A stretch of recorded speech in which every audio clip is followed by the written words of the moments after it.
اعوذ باللہ من الشیطان الرجیم بسم اللہ الرحمن الرحیم الحمد للہ رب العالمین والعاقبۃ للمتقین والجنۃ للمطیعین والنار للعاصین والصلاة والسلام والتحیۃ والاکرام علی البشیر النذیر السراج المنیر حبیب الہ العالمین ابی القاسم محمد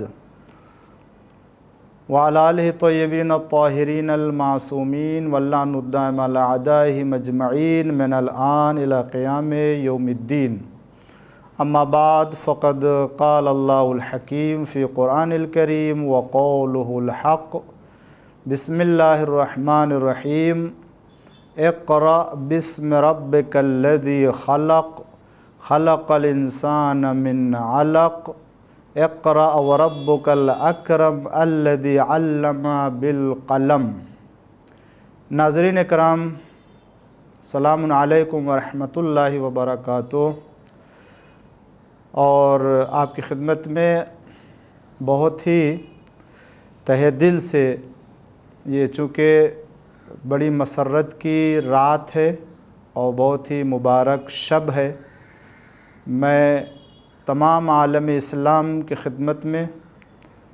خاص طور سے عالم تشیع کی خدمت میں مبارکباد عرض کرتا ہوں. شب معراج بھی ہے اور شب مبعث بھی ہے.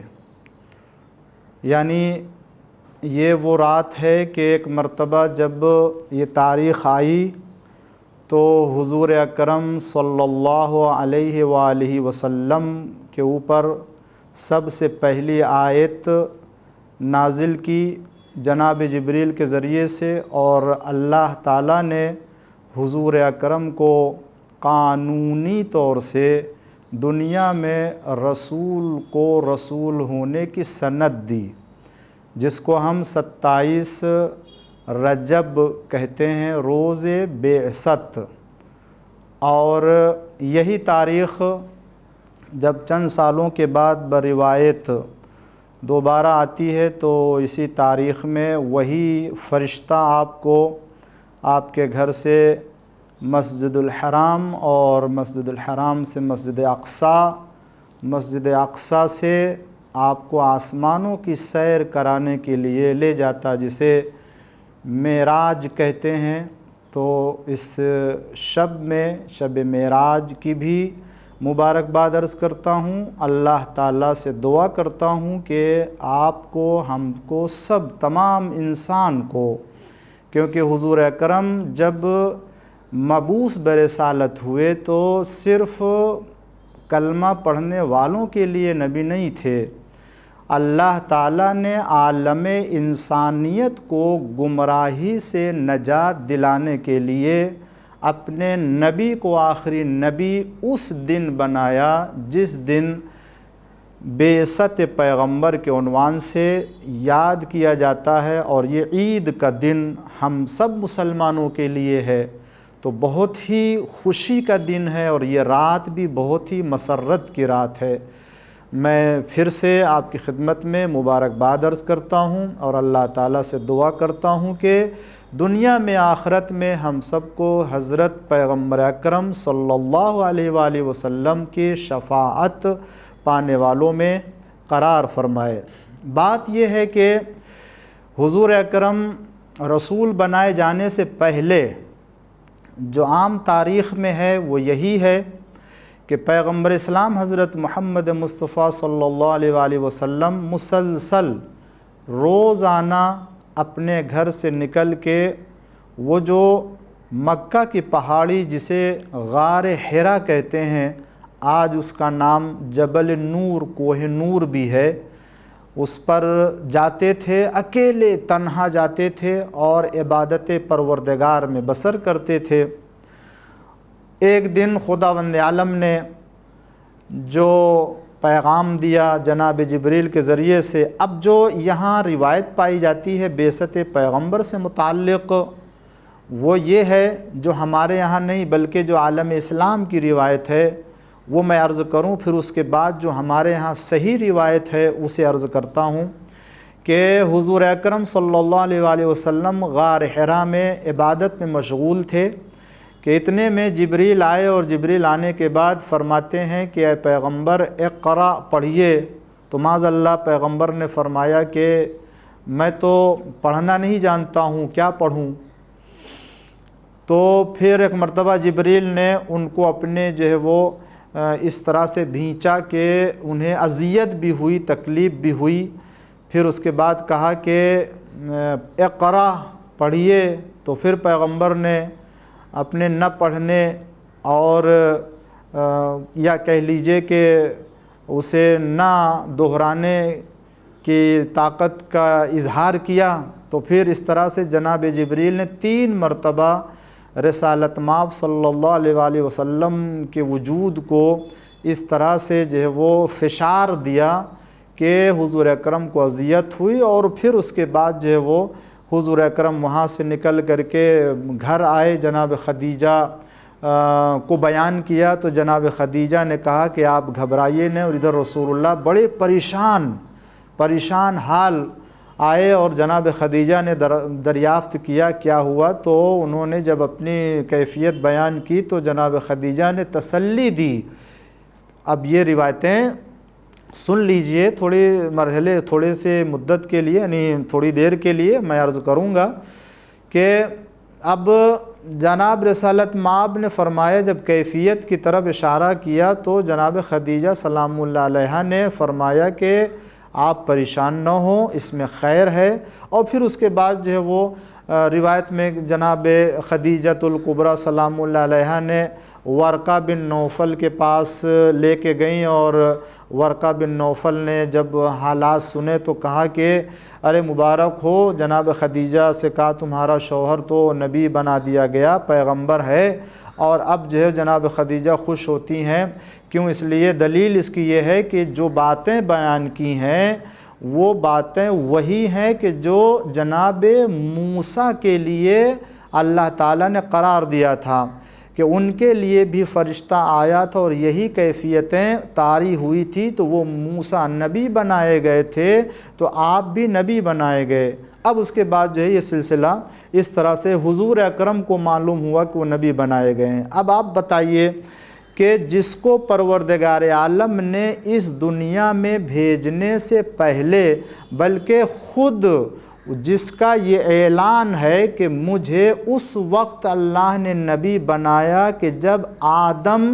آب و گل کے درمیان تھے، تو جو اس وقت نبی بنایا گیا ہو، کیا وہ جب دنیا میں آئے گا تو اس کو یہ خبر نہ ہوگی کہ نبی بنایا گیا ہے؟ یہ کیسی حماقت کی باتیں ہیں کہ خود رسول اللہ کو خبر نہ ہو کہ اللہ کے رسول بنا دیے گئے ہیں، وہ بھی وہ خبر دے جو عیسائی ہے۔ اب اس روایت کی حقیقت اسی سے معلوم کر سکتے ہیں کہ ورقہ بن نوفل عیسائی ہیں، اور وہ کس نبی کا حوالہ دے رہے ہیں کہ جناب موسیٰ علیہ السلام کے اوپر وحی نازل ہوئی تھی، اور چونکہ وہ نبی بنائے گئے اسی کیفیت سے، لہٰذا جناب رسالت مآب بھی نبی بنائے گئے۔ اب آپ بتائیے، یہ طے ہے عالم اسلام میں، مورخین میں، کہ ورقہ بن نوفل عیسائی تھے، اور کوئی عیسائی جناب موسیٰ علیہ السلام کا نام نہیں لے گا۔ اگر جناب موسیٰ کا کوئی نام لے گا تو وہ یہودی ہوگا۔ اور یہ بھی طے ہے کہ جناب خدیجۃ الکبریٰ سلام اللہ علیہا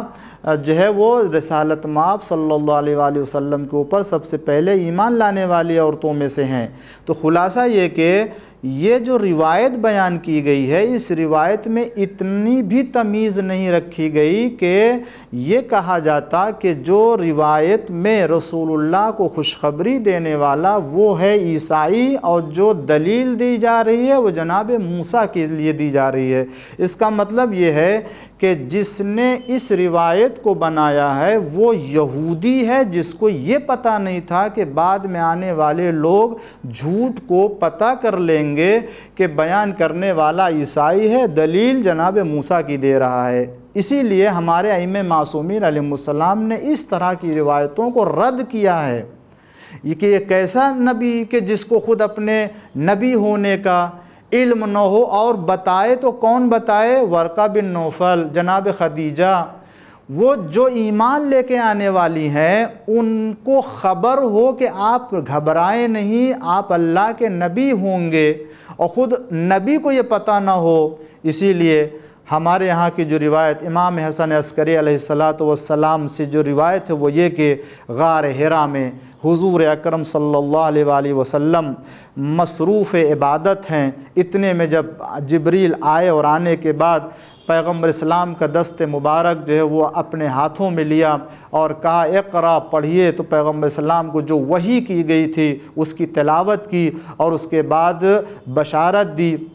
جناب رسالت مآب صلی اللہ علیہ وآلہ وسلم وہاں سے گھر آئے، اور جب گھر آئے، چونکہ پروردگار عالم نے اپنے نبی کی حمایت اور نصرت کرنے کا وعدہ کیا ہے اور اللہ نے نبی بنایا، تو اب اللہ نے اپنے نبی کی حفاظت اور اپنے نبی صلی اللہ علیہ وآلہ وسلم کی تائید و نصرت کے لیے اس نے انتظام کیا۔ پیغمبر کو خوف ضرور تھا، مگر خوف اس بات کا تھا کہ جب ہم جا کے لوگوں سے اور قوم سے بیان کریں گے اللہ نے مجھے نبی بنایا، خوف اس بات کا تھا کہ قریش آپ کو جھٹلائیں گے، قریش آپ کی تکذیب کریں گے۔ تو اللہ نے اس کا انتظام کیا۔ اور جو ہمارے یہاں کی روایت ہے وہ یہ ہے کہ جب حضور اکرم غار حرا سے نکلے، اب آئے، جب گھر جا رہے ہیں تو راستے میں جتنے پتھر ہیں، جتنے درخت ہیں، جتنی چیزیں ہیں جن کا سامنا ہو جا رہا ہے، وہ سارے درخت بڑھ بڑھ کے آپ کو جھک کے سلام کر رہے ہیں، اور آواز آتی ہے پتھر سے، السلام علیک یا رسول اللہ، السلام علیک یا نبی اللہ۔ یہ درخت سلام کر رہے ہیں، یہ پتھر سلام کر رہے ہیں۔ تو آپ بتائیں، جس نبی کو درخت سلام کرے اللہ کا رسول ہونے کا، جس نبی کو پتھر سلام کرے اللہ کا نبی ہونے کا، کیا اس نبی کو یہ خبر نہ ہوگی کہ وہ اللہ کا رسول ہے؟ کیسی حماقت کی باتیں ہیں کہ جن لوگوں نے اس طرح کی روایتوں کو نقل کیا حضور اکرم کی شان کے لیے، یہ صرف اس لیے تاکہ حضور اکرم کے فضائل کو کم کر کے بیان کیا جائے۔ یہودی اسرائیلی سازشیں ہیں کہ جو ہمارے یہاں کی تاریخ کی کتابوں میں اس طرح کی روایتیں آئی ہیں، مگر الحمدللہ ائمہ معصومین علیہم الصلاۃ والسلام نے ان تمام روایتوں کو جو ہے باطل قرار دیا ہے، حقیقتوں کو، بلکہ فرمایا کہ جب پیغمبر اسلام آئے تو حضور اکرم کو باقاعدہ طور سے اس بات کا علم، سب سے پہلی وحی نازل ہوئی، اور آپ نے جو وحی کی گئی تھی، اللہ نے آپ کی طرف وحی کی تھی، اس کی تلاوت کی، اور جب آپ آئے گھر میں تو ایسا نور آپ کے چہرے نور سے ظاہر ہو رہا تھا، اور ایسا نور نکل رہا تھا کہ خانہ خدیجہ آپ کے چہرے مبارک سے روشن ہو چکا تھا۔ تو جناب خدیجہ نے دریافت کیا کہ یہ کیسا نور ہے اور یہ کیسی جو ہے وہ کیفیت میں مشاہدہ کر رہی ہوں؟ تو حضور اکرم نے فرمایا کہ یہ نور نور پیغمبری ہے، یہ نور نور نبوت ہے۔ اے خدیجہ، اللہ نے مجھے نبی بنایا ہے، لہٰذا تم اسلام لے کر آؤ اور کلمہ پڑھو، کہو لا الہ الا اللہ۔ جناب خدیجہ نے اسی وقت اللہ کے رسول کے حکم سے کلمہ پڑھا۔ عالم اسلام میں سب سے پہلے اسلام لانے والی جناب خدیجۃ الکبریٰ ہیں۔ اگر سابق الاسلام ہونا، عالم اسلام میں سب سے پہلے اسلام لانا اگر یہ کمال ہے، تو دنیا یاد رکھے کہ جناب خدیجۃ الکبریٰ اس کمال کے اوپر ہیں کہ جہاں نہ مرد ہے نہ عورت ہے، اس لیے کہ سب سے پہلے مردوں میں، عورتوں میں سب سے پہلے جس نے اسلام کو ظاہر کیا وہ جناب خدیجۃ الکبریٰ ہیں۔ یہ یقیناً جو ہے وہ، اور اس کے بعد جو ہے وہ یہی تاریخ جب تقریباً 12 سال کے بعد آتی ہے، اور وہی فرشتہ ایک مرتبہ پھر حضور اکرم صلی اللہ علیہ وآلہ وسلم کے پاس آتا ہے، تو وہ فرشتہ آپ کو آپ کے گھر سے، بلکہ روایت یہ کہ جناب ام ہانی، یعنی جو معراج پر حضور اکرم گئے ہیں اور آسمانوں کی سیر کی ہے، وہ جناب ام ہانی کے گھر سے، اور فرشتہ آیا، انہیں جبریل آیا، اور آنے کے بعد کہاں؟ سبحان الذی اسری بعبدہ لیلا من المسجد الحرام الی المسجد الاقصی الذی بارکنا حولہ لنریہ من آیاتنا انہ هو السمیع البصیر۔ پاک ہے وہ ذات کہ جو اپنے بندے کو، عبد کو لے گیا مسجد الحرام سے مسجد اقصی تک، اور وہاں سے پھر آپ کو خداوند عالم نے آسمانوں کی سیر کرانے کے لیے بلایا، تو جبریل آئے اور لے کر کے آپ کو گھر سے مسجد الحرام لے کر کے آئے۔ مسجد الحرام یعنی خانہ کعبہ جو آج مکہ میں ہے، اور وہاں سے آپ کو مسجد اقصی جو بیت المقدس جو ہیکل سلیمانی ہے وہاں لے گیا فرشتہ، اور اس کے بعد وہاں سے آسمان کی طرف سیر کی۔ وہ سواری کون سواری لے کر کے آئے؟ جو براق نامی سواری ہے، جناب جبریل براق نامی سواری لے کر کے آئے۔ براق وہ سواری ہے کہ جس کے پیر حیوان جیسے اور چہرہ انسان کے جیسا،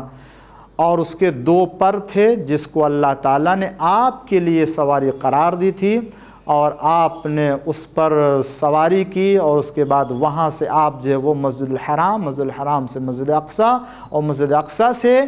جبریل ساتھ چلے آسمان اول پر۔ پہلے آسمان پر آئے، دوسرے آسمان پر، تیسرے آسمان پر، چوتھے آسمان پر، 7 آسمانوں کی سیر کی جناب رسالت مآب نے اسی شب میں، اسی مرحلہ۔ اور یہ اتنی مختصر مدت اور اتنی مختصر لمحے کے لیے ہے کہ زنجیر در ہلتی رہی، وضو کا پانی بہتا رہا، بستر گرم رہا، اور حضور اکرم سیر کر کے چلے آئے۔ یہ معراج جسمانی تھی کہ جہاں خداوند عالم اپنے پیغمبر کو اور اپنے عبد کو لے کے گیا ہے۔ اس معراج کو کوئی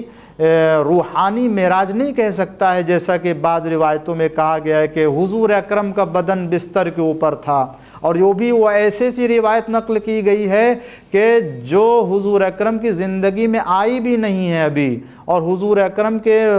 جو ہے وہ عقد منکحت میں ابھی شامل بھی نہیں ہوئی ہیں۔ ان کی روایت یہ بیان کی جاتی ہے کہ حضور اکرم بستر پر تھے۔ جب آپ عقد میں آئی نہیں ہیں، اور جب آپ ابھی حضور اکرم کی زندگی میں نہیں ہے، تو کیسے حضور اکرم کے رات کے اور شب کے معراج کے داستان کو یا کیفیت کو بیان کر سکتی ہیں؟ لہٰذا راوی جو ہے وہ معتبر نہیں، اور جو کیفیتیں ہیں وہ بھی معتبر نہیں، لہٰذا وہ روایتیں نہیں مانی جائیں گی، بلکہ خدا نے قرآن میں جو بات کہی ہے، معراج مکہ سے ہوئی ہے، اور یہ معراج یہ بھی طے ہے کہ ہجرت سے پہلے ہوئی ہے۔ یہ محترمہ ہجرت کے بعد آئی ہیں حضور اکرم کی زندگی میں، اور یہ معراج بھی ہجرت سے پہلے ہوئی ہے۔ تو جب معراج ہجرت سے پہلے ہوئی اور یہ محترمہ بھی ہجرت کے بعد آئی ہیں، تو کیسے ہو سکتا ہے کہ معراج کے واقعے کو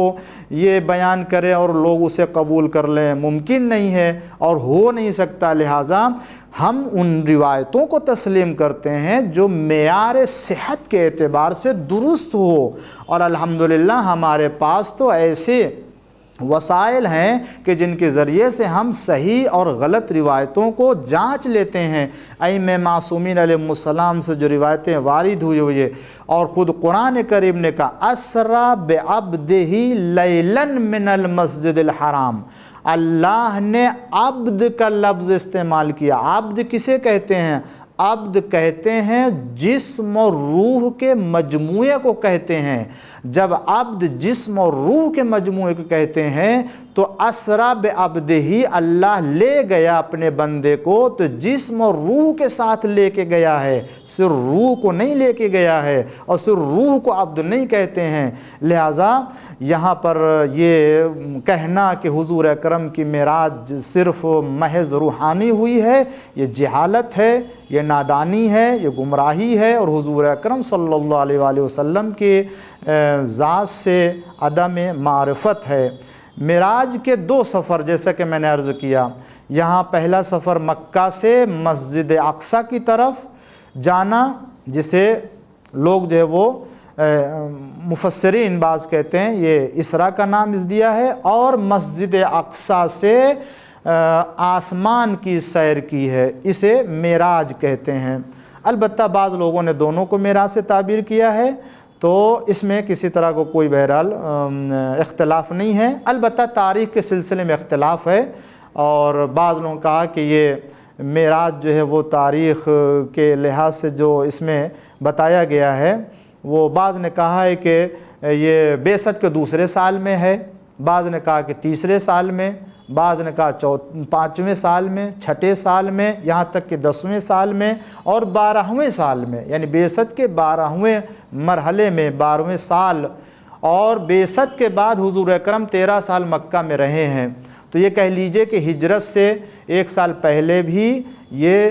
معراج ہو سکتی ہے۔ اس اعتبار سے مہینے میں اختلاف ہے، بعض نے بیان کیا ہے کہ ماہ رمضان المبارک کے شب 17 یعنی 17 ماہ مبارک رمضان کی رات میں معراج ہوئی ہے، اور بعض کہتے ہیں کہ ربیع اول کی 17 کی شب میں معراج ہوئی ہے، اور اسی طریقے سے ایک تاریخ 27 رجب کی شب میں، کہ جس تاریخ میں ہم یہاں گفتگو کر رہے ہیں، یہ شب معراج بھی ہے اور شب بعثت بھی ہے۔ کس مقصد کے لیے حضور اکرم کو اللہ تعالیٰ معراج پر لے گیا؟ بات یہ ہے عزیزو، آخری مرحلے میں آپ کی خدمت میں عرض کروں کہ کیا سبب تھا خدا نے اپنے نبی کو آسمان پر لے گیا؟ کیا اللہ آسمان پر ہے جہاں اللہ نے بلایا، جس کی خاطر اللہ نے سیر کرائی؟ کیا اللہ تو ہر جگہ ہے؟ زمان مکان کے اعتبار سے پروردگار عالم کی ذات کو محدود نہیں کیا جا سکتا۔ تو اس سلسلے میں امام کاظم علیہ السلام نے جو ہدف بیان کیا وہ یہ کہ سب سے پہلا مقصد یہ تھا کہ اللہ تعالیٰ اپنے فرشتوں کے احترام اور ان کے عظمت کو ظاہر کرے، اور اس کے بعد خداوند عالم اسرار آفرینش اور خلقت کے فلسفے اور اسرار و رموز کو اپنے نبی کو بتائے، اور پھر اس کے بعد ان تمام باتوں کو لوگوں تک جا کے پہنچائے۔ اسی لیے نبی اکرم کو صلی اللہ علیہ وسلم کو اللہ تعالیٰ نے ہر آسمان پر بعض تمام انبیاء سے ملاقات کا موقع ملا، اور آپ وہاں گئے کہ جہاں سدرۃ المنتہا قاب قوسین و ادنیٰ کی منزل تھی، کہ جہاں جبریل ساتھ تھے، اور اس کے بعد جبریل نے ان کا ساتھ چھوڑا اور وہاں پہنچے۔ کیوں؟ تاکہ اللہ تعالیٰ اپنی خلقت کی عظمت کو حضور اکرم کو بتا سکے، اور جا کے پھر یہ نبی لوگوں تک پہنچائے۔ اور یہ وجہ ہے کہ جب پیغمبر معراج سے واپس آئے ہیں تو معراج کی باتوں کو لوگوں تک پہنچایا۔ حدیث معراج، یا جو آپ نے جنت اور جہنم کو دیکھا، جنتی لوگوں کو دیکھا، جہنم کے لوگوں کو دیکھا، ان تمام حالات کو، کیفیتوں کو مشاہدہ کر کے آئے اور آپ نے لوگوں کو خبر دی ہے۔ اس طریقے سے تو یہ معراج اس مقصد سے کی گئی، ورنہ اس نبی کو لے جانے کی ضرورت نہیں تھی، کہ جس نبی کو اللہ نے اس دنیا میں بھیجنے سے پہلے ہر چیز کا علم دے دیا تھا، تمام چیزوں کی معرفت عطا کر دی تھی، اپنے علوم اور اسرار سے واقف قرار دیا تھا۔ پروردگار عالم تو مرحلہ بمرحلہ اس کی تائید و نصرت کر رہا تھا، مگر یہ کہ اللہ تعالیٰ، جو امام نے فرمایا، اللہ تعالیٰ چاہتا ہے کہ پھر سے ان تمام چیزوں کا مشاہدہ میرا نبی کر لے، اور اس کے بعد جا کر کے اپنے امت کو بتائے۔ اور تحفہ لے کر کے آیا نبی، وہ کون سا تحفہ ہے جو شب معراج پیغمبر اسلام لے کر کے آیا اپنی امت کے لیے؟ تمام چیزوں میں سے ایک عظیم ترین تحفہ جو ہے وہ ہے نماز پنجگانہ۔ نماز پنجگانہ اپنی امت کے لیے حضور اکرم کی طرف سے امت کو دیا گیا، خداوند عالم کی جانب سے جو عطا کیا گیا تھا۔ یہ بہترین ہدیہ اور تحفہ ہے کہ جو عبادت پروردگار کی شکل میں اور خداوند عالم کی بندگی کی شکل میں ہے، کہ جہاں پر جو ہے وہ اللہ تعالیٰ کے حکم سے لوگوں کو عبادت کرنے کے لیے نماز دی گئی، نماز سے بڑھ کے، اسی لیے اللہ کے تقرب کے لیے کوئی بندگی اور کوئی اطاعت نہیں ہے۔ آخر میں ایک بات عرض کروں، یہ کہ یہ رات بعثت کی بھی ہے، یہ رات معراج کی بھی ہے۔ ہم سب کو بعثت بھی مبارک ہو، حضور اکرم کی معراج بھی مبارک ہو۔ یہ معراج جو جسمانی ہے، روحانی ہے وہ، اور حضور اکرم کو جو نبی بنایا گیا، پیغمبر اسلام باقاعدہ طور سے شعور رکھتے تھے، سمجھتے تھے اور جانتے تھے کہ آپ اللہ کے نبی ہیں۔ کیوں؟ اس لیے کہ یہ کیسے ہو سکتا ہے کہ وہ نبی کہ جو فرشتہ آیا ہے اور وہ کہہ رہا ہے آپ اللہ کے نبی، اور ان کو اس بات کی خبر نہ ان کے بتانے سے جو ہے وہ پتہ چلے۔ تو آپ بتائیں کہ جب معراج پر حضور اکرم گئے اور مقام قاب قوسین اور ادنیٰ کی منزلوں کو طے کرتے ہوئے سدرۃ المنتہا پر پہنچے، اس مقام کو طے کرتے ہوئے، تو جبریل نے آپ کا ساتھ چھوڑ دیا اور پیغمبر اسلام آگے بڑھ گئے۔ یعنی جو جبریل اور جو فرشتہ آپ کو آپ کے گھر سے لے کے اس منزل تک گیا اور وہاں جانے کے بعد آپ کو چھوڑ دیا، وہ نہیں جا سکتا تھا، حضور اکرم آگے بڑھے، تو کوئی تاریخ نہیں بتاتی، کوئی روایت نہیں بتاتی کہ حضور اکرم ڈرے ہوں آگے جانے کے لیے، یا پیغمبر اسلام کو خوف ہوا ہو، یا پیغمبر اسلام نے شکوہ کیا ہو، یا پیغمبر اسلام نے شکایت کی ہو، یا آپ نے کسی طرح کے خطرے کا اعلان کیا ہو۔ حضور اکرم آگے بڑھے، خدا جہاں آپ کو بلانا چاہتا تھا وہ باتیں ہوئی جن باتوں کو اللہ تعالیٰ پہنچانا چاہتا تھا۔ یہ بات اس بات کی دلیل ہے کہ پیغمبر اسلام کو اس وقت جب خوف نہیں ہوا، جہاں فرشتہ ڈر رہا ہے جانے کے لیے، وہاں نبی آگے بڑھ گیا، تو کیسے ہو سکتا ہے کہ جب پیغمبر کو فرشتہ نبی کے بنائے جانے کی خبر دے تو نبی ڈر جائے اور اسے خبر نہ ہو کہ مجھے نبی بنایا گیا؟ جو نبی ایسی جگہ نہیں ڈر سکتا اور جو نبی ہر چیز کا علم رکھتا ہے، وہ نبی بنائے جانے کے وقت بھی علم رکھتا ہے کہ وہ اللہ کا نبی ہے، ورنہ وہ نبی نہیں ہے جس کو نبی بنایا جائے اور وہ نہ سمجھتا ہو کہ نبی ہو۔ پروردگار عالم سے اس موقع پر دعا کرتا ہوں کہ اللہ ہم سب کو رسالت مآب صلی اللہ علیہ وآلہ وسلم کے اوپر ایمان رکھنے والوں اور دنیا میں آخرت میں شفاعت پانے والوں میں قرار فرمائے، اور یہ شب معراج اور شب بعثت ہماری زندگی میں سعادت کا سبب ہو۔ تمام عالم اسلام کی خدمت میں پھر سے میں اور عالم انسانیت کی خدمت میں پھر سے مبارکباد عرض کرتا ہوں۔ تمام مسلمانوں کو، تمام انسانوں کو اللہ تعالی ہر بلا سے اس عید مبعث کی برکت سے محفوظ فرمائے، اور ہر طرح کے خطرے سے اور ہر طرح کی بلا سے، وبا سے محفوظ فرمائے۔ وصلی اللہ علی محمد وآلہ الطاہرین۔